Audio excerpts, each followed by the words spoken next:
Bonjour, pour le Club des Optimistes, je suis en compagnie du directeur du Nologue au Festival, Florent. Bonjour Florent. Bonjour Hector. Alors, merci beaucoup de m'accorder cette interview et merci aussi parce qu'on vient de se planter. Ah, un problème avec un micro. On est à quelques jours du festival, donc du 11, 12 et 13, 5e édition. Et tu restes calme, tu restes zen, malgré que ça fait déjà quelques minutes qu'on est là. Je crois que c'est...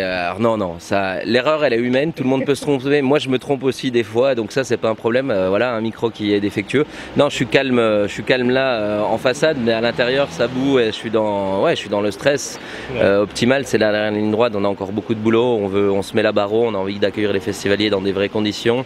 Voilà, optimal, donc c'est pas que moi, hein, c'est toutes les équipes, voilà, on est dans le dur comme on dit, mais on va être prêt. Est-ce que tu peux nous citer quelques groupes?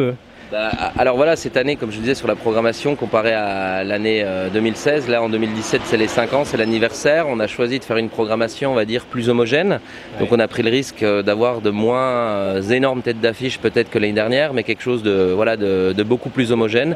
Donc on aura, on aura plein de groupes, on aura UB40, on aura Kimani Marley, on aura Dana Kill, Toots on the Metal, on aura Steel Pulse, mais voilà, on aura aussi des légendes du reggae comme Horace Andy, Twinkle Brother, on aura des découvertes comme Soumti, on élargit un peu le style avec des choses comme La Rue Quétanou, comme l'Entourloupe. Enfin voilà, c'est quelque chose en tout cas qui a été bien accueilli par les festivaliers, donc on est assez content et voilà, on espère que le résultat il sera optimal et il sera bon et qu'on mettra toutes les vibes positives comme on dit pour que les artistes aient envie de faire des super concerts, mais je n'en doute pas parce que les festivaliers seront là pour donner toutes ces ondes positives, donc le résultat sera bon. Puis j'oublie pas la scène dub, la deuxième scène du festival qui est une grosse évolution cette année où on a la chance d'avoir l'équipe de Dub Master Clash qui va animer ça avec des pointures comme Alpha Stepa, comme Zion Train, comme Underground, comme Stand Eye Patrol en DJ set. Il y aura plein de choses qui sont vraiment positive et optimale. D'accord. Et puis donc il y a encore le chapiteau dans les campings, le camping s'agrandit, il y a plein de nouveautés également. Hein. Exactement, comme d'habitude on a écouté un peu toutes les remarques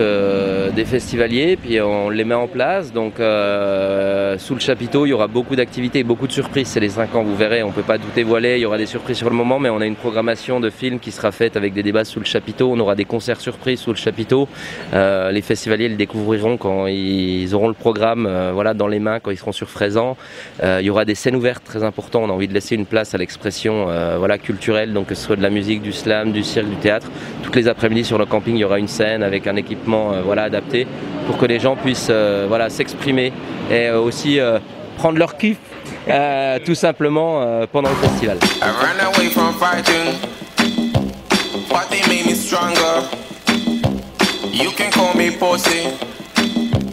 Pussy is power.